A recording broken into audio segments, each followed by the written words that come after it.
Welcome everybody to the Kim Barrett Show. I'm your host, Kim Barrett, and on today's episode we have Mr. Danny May from Lingmo. Now, if you've been hearing about AI and how it's going to take over your job and it's going to do all these crazy things in the future, you do not want to miss this episode. We go into and look at what actually is AI, how is it affecting the marketplace, how is it going to affect you in your business, and of course touch on how did Danny, a plumber, go to become someone who now runs a language translation technology company in the space of not really that many amount of years. And also, how did they then get to show that at a world summit, right, with leaders of the free world? Now, if you want to check that out, this is the episode for you. And of course, if we can ever help you with your marketing, similar to how Danny grew his business with his marketing, head over to www.marketingmogul.com.au. But let's jump into the show.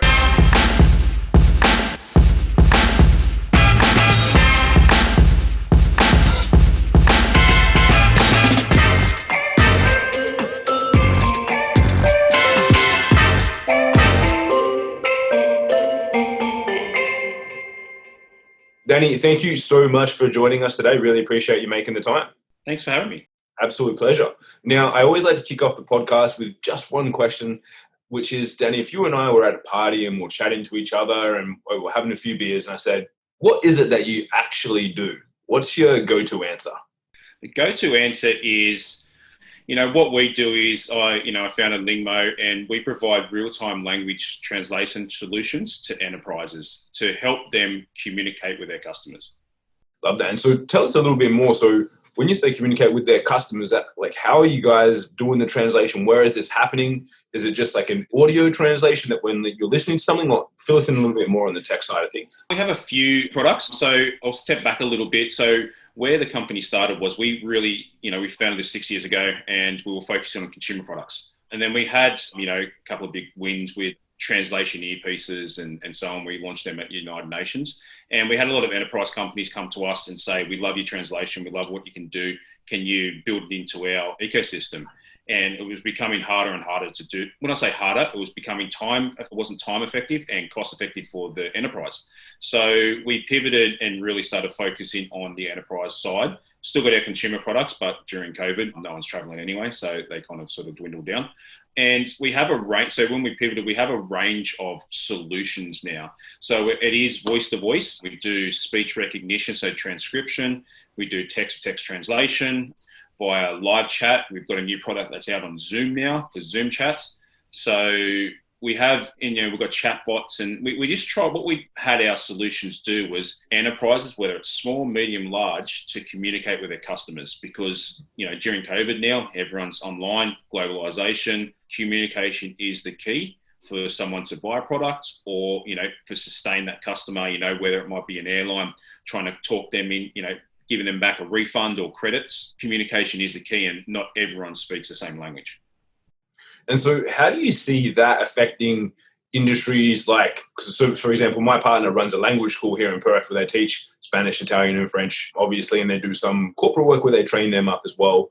Do you see this as almost I don't want to say the death of learning languages, but if people are going to be heavily relying on this, how are you seeing on the corporate side, are they still wanting to learn part of that language, or are they just going, don't have to now, we've got the automation to take care of it? What we're seeing now is it's, when we first founded this, especially moving into the enterprise side, we're not trying to take jobs away from people. It's actually providing a solution, for translators, interpreters, learning a language to enhance what they got. So you're learning a language, okay, a lot of people might not be able to do it, face to face, but you may use some software in some parts and face-to-face in other parts. So it's giving them resources to be able to learn different ways and learn effectively. In the corporate sense, it's a little bit different because, say for us, for example, we're a global company and we're talking to, people in Europe, South America and, even America. There's so many different dialects and different languages there. It's hard to really hone in on one language and learn it. If we were just dealing, say, with China, then you'd learn Mandarin and go there, because that's only what you're doing. But in the corporate sense, the solutions that we're providing just gives them the ability to communicate with their customers. And then you've got corporate key accounts where those people may learn a language depending on those key clients. But it's really enabling people to communicate freely and also enhance interpreters, translators, learn a language, that's industry.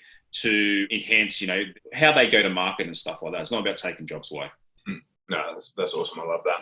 Circling back to the beginning, what made you want to then start a translation, what would now be, a translation and tech company? What was the kickoff point for you? So what the kickoff was, I started a couple of companies in early days, photo sharing and all that, mainly thinking about the money as you do. Instagram sold to Facebook for $1 billion. I thought, okay, the iceberg effect, I thought that guy looks, he's done it easy, so I'm going to do that. But how I found Lingmo was, I didn't come from the tech industry. I was a plumber. I still am on the licensed plumber. I pay for that every year. Just, you got your fallback sort of thing.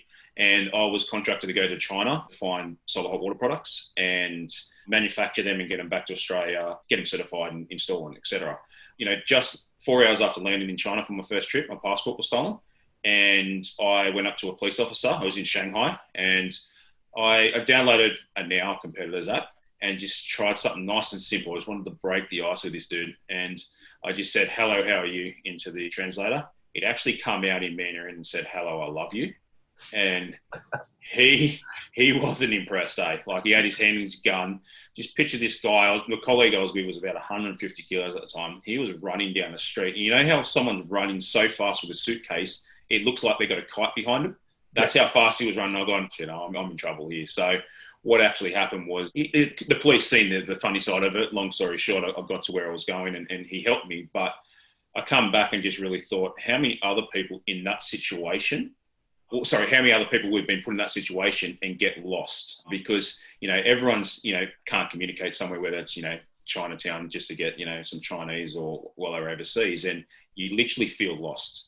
So come back, and it was a big company, don't get me wrong, the company's app that I use. So just come back and really did 6 months of market research just to find out why they were so wrong. And I think it took someone outside the industry to really, think outside the box to find out. And the company, don't get me wrong, their translation was 100% accurate. What wasn't accurate was the speech recognition, which is the start of it. So then the rest of it snowballed, and that's how you got bad translation. So yeah, just come back and really thought about that and, come and had to build a product and enhanced it to where we are now.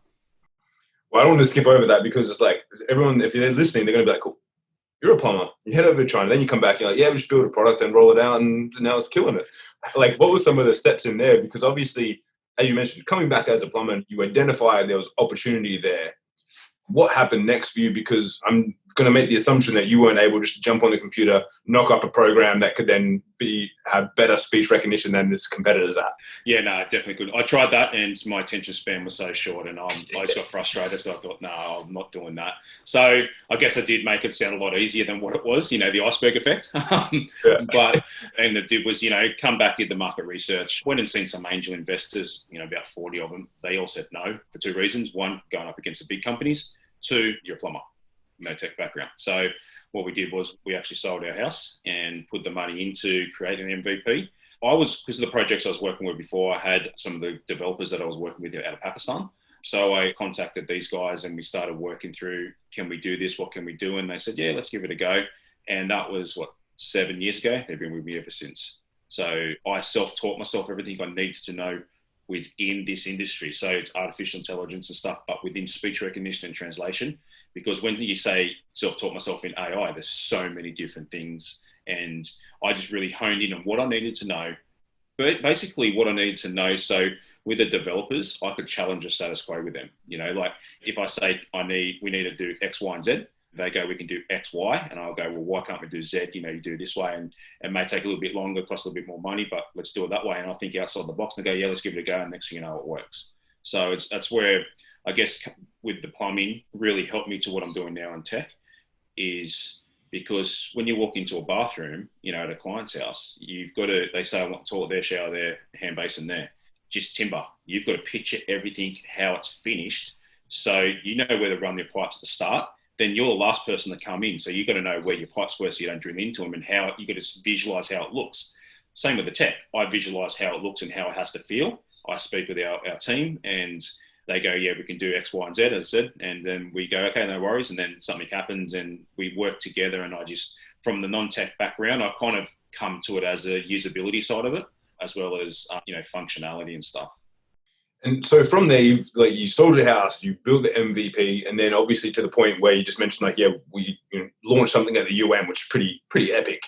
What were some of the big high points along the way, and what were some of the real challenging points that you hit in that process? The challenging ones were at the start. So once I built the MVP, we sold the house and stuff. You got to know your limitations, and my limitation was commercializing the product. So I brought a partner on, and he's helped me take this company to where we are now. And then we obviously, with his connection, we brought another partner on, which helped with angel investment and investment into the company. But it was bringing them on to add value to the areas that I lacked. There's been a lot of ups and downs. I guess there's no regrets; they're all lessons. And probably the up was, the going to United Nations, and I do keynotes and, do a lot of keynotes around the world. So they're a lot of the ups. I love promoting the products and promoting the company. And then I guess, another up is, we had, on the Central Coast, we had the Central Coast Mariners here, and there was a couple of Spanish guys that brought their family over, but they couldn't speak any English, and to the point where their wives didn't want to go out of the house because they were worried about communicating. So we gave them some of our hardware devices, and they, had shed a tear and all that type of stuff because they could communicate. So, that's why we really built what we've done, is to enable people to communicate. So we really focus on the product, not the money at the start, and the money will come at the end. I guess a lot of the low points is there's a lot of struggles in it. Pivoting. We had to do a couple of pivots. So from consumer to enterprise, and we had a lot of big companies come to us. So it wasn't really typical startup sense where you start with a small medium. They kind of come to us because of what we did at UN and took us to another level. But once you put all the work into those, and then next they go with big organizations, as you would know, they lose focus pretty easy. When I say that, they say, yes, I want this now, but then, okay, well, it's going to take us 3 months to build it. 3 months down the track, they go, yeah, we don't need it anymore. We've pivoted to a different way. Or they've had a reorganization. The person you're speaking to is not there anymore. So that's a lot of those challenges and low points were from that. And what about getting into the UN? Because just get into the UN, and that was pretty good. It's like, what was the process to be able to get that and launch that there? Because I think for a lot of people, when they hear things like that, they're like that's an impressive. You can get it in front of an audience like that to share, as you mentioned, and the big enterprises like, well, hey, these guys are here. They must be good. What was the process like to get in the door there? Well, quite lucky with that, because he's one of our advisors at the start. He'd done a lot of work with the UN. So it's kind of, in a sense, it's not what you know, it's who you know in some of these areas. And again, that's one of the lessons that I've learned is we could know everything. And if you don't know the right people, you're not going to go, I guess it's the same. It's a Silicon Valley mentality. If we're in Silicon Valley right now, we'd probably be worth $1 billion because you're in the Valley. It's not, it's all that type of side of it. So his name's Neil, and he introduced us. He does a lot of keynotes. He was one of the founding members of the AI for Good Summit, which is part of the UN initiative. And what that does is it brings the focus point of artificial intelligence giving back for good in the world. And obviously language communication is one of them. So that's how we got into the UN. And from that, I've done a couple of keynotes in Korea and stuff on panels for the UN, the ITU division. So it's the telecommunications side of it. And I guess being in the right time, right place at the right time and a lot of things. I get frustrated when I hear people say that when they've grown their business, but there is certain aspects where that is. And again, it's not what you know, it's who you know. So with that, that's how I got a lot of the keynotes with that, because he was one of the founding members of that ITU division. That's awesome, man. I think that is important for everyone to remember, because obviously, yes, you can have an amazing product, but if you can't get the product out there, it's not like, it doesn't matter how amazing it is if no one knows about it, right? You've got to get out there and market yourself and talk about it and promote. That's our big focus. Is obviously we do online advertising, and so many people come to us like, I've got this awesome thing, and I say it, I'm like, it is cool, but I was like, how come I don't know about it? Like, you should be getting this out there, and that's the only way to do it, is to get it out there. Otherwise, you'll be the best kept secret that no one ever knows about. Yeah, when how we got the popularity was when we launched that earpiece at United Nations, and because we did it in collaboration with IBM, and it was quite funny because we got the IBM logo and stuff on there, and I think we're either one of the first or the first in the world to get the IBM logo on a hardware device. The simple reason is I asked a question. I just go in and ask a question, and I'm thinking, well, what's the worst they're going to say is no. And they've actually gone, well, we've never been asked that question. We don't know. And it took about 2 months because they've never been asked. They didn't know who to get permission off. So because we did that, we did a press release. And it was quite funny because the first initial press release, the heading went out of Australian startup takes on big players in earpiece market. And it wasn't getting any traction. So then they come back and said, we want to change it to Australian plumber invents smart translation earpiece. And it went gangbusters. It literally went viral. I was in 37 of the top 40 online magazines around the world. And that's where the popularity, so that's how we got to that stage. And we were just ahead of the curve with that. Then Google come out with Google Pixel. I remember doing an interview and they said, Google Pixel come out the other day and they mentioned you in their article that they're competing against you. Are you scared? And I said, no.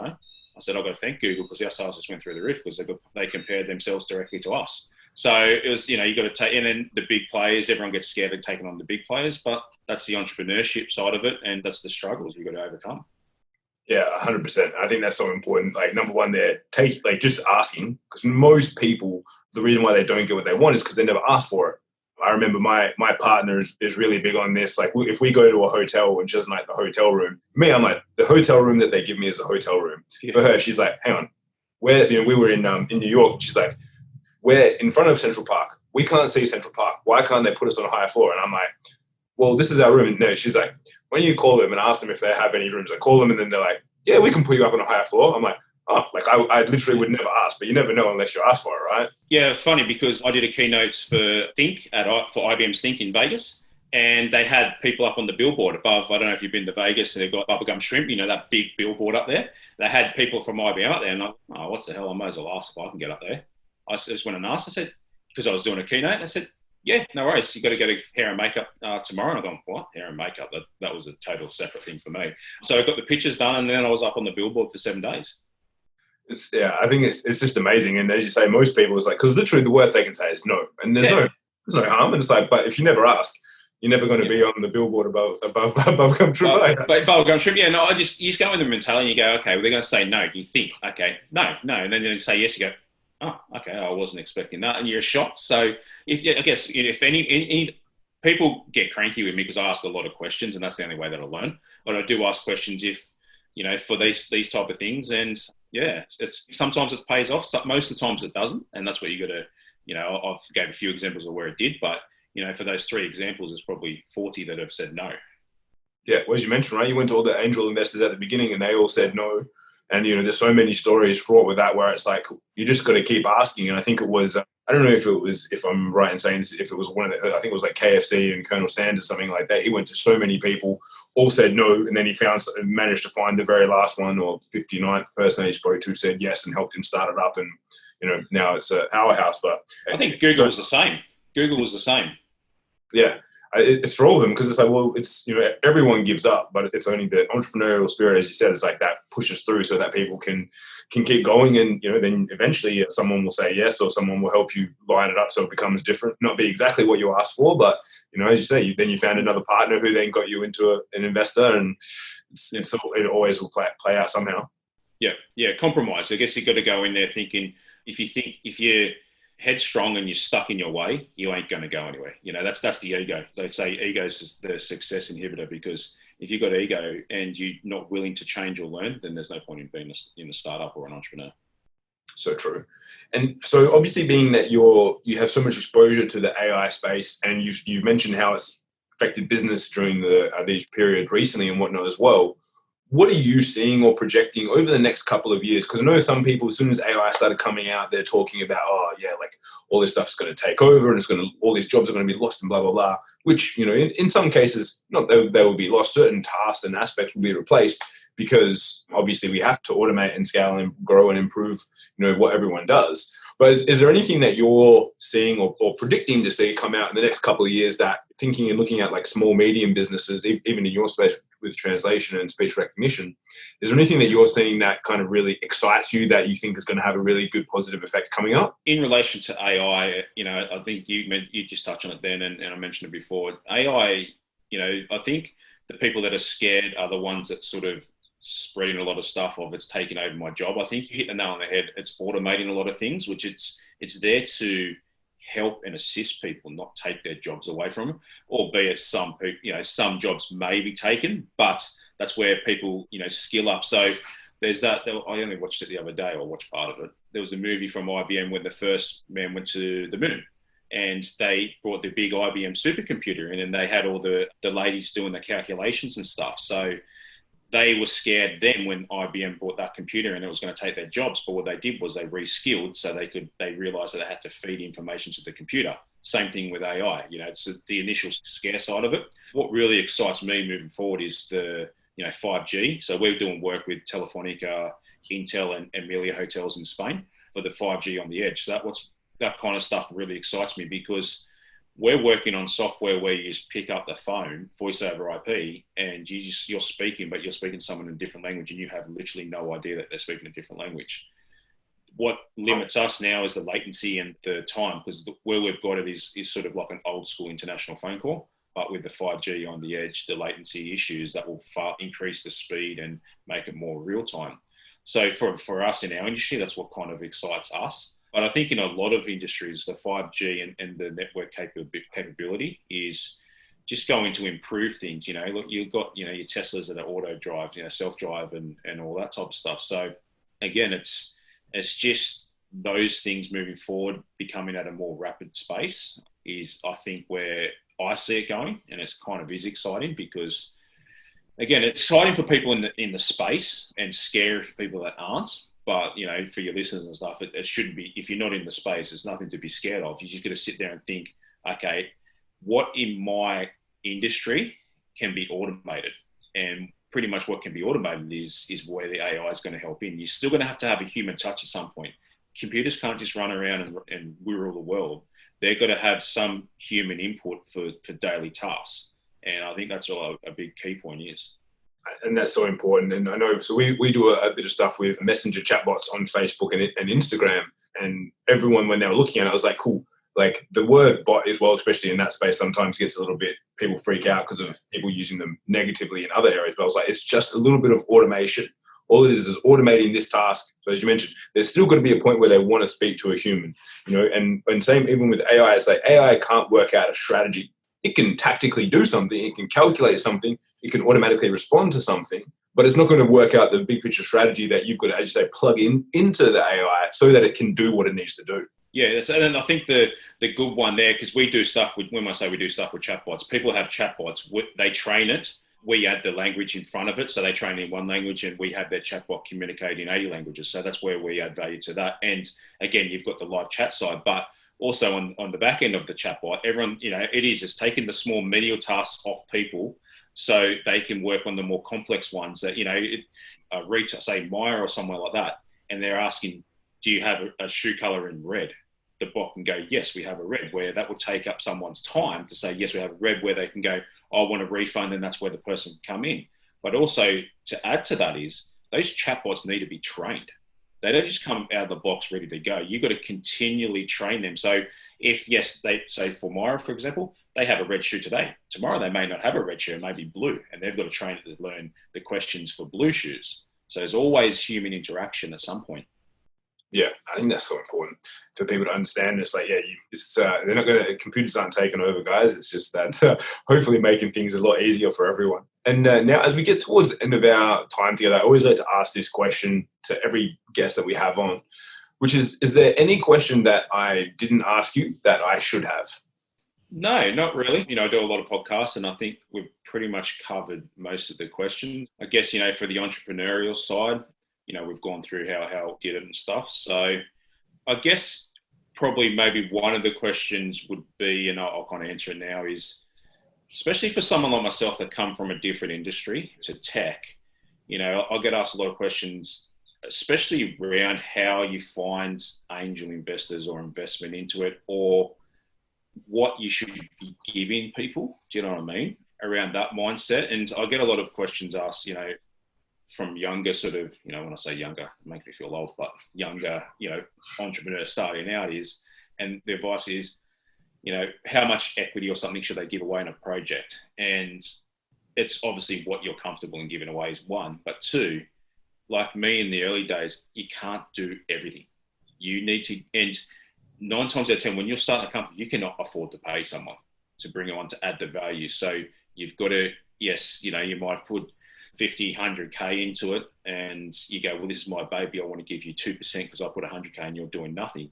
You don't look at it like that. You look at it, what value are they going to add? Because if you have a good example of this is, Eric, the founder of Zoom, he owns like, I think it's 22 or 25% of Zoom, because he's brought people in, investors and stuff like them, where they put the money in, but they add the value as well. So to have 25% of something that's worth $100 billion now to 100% of something that's worth 100K, you've got to sort of weigh it up and just, be realistic in a lot of things. And then that's where the compromise comes in.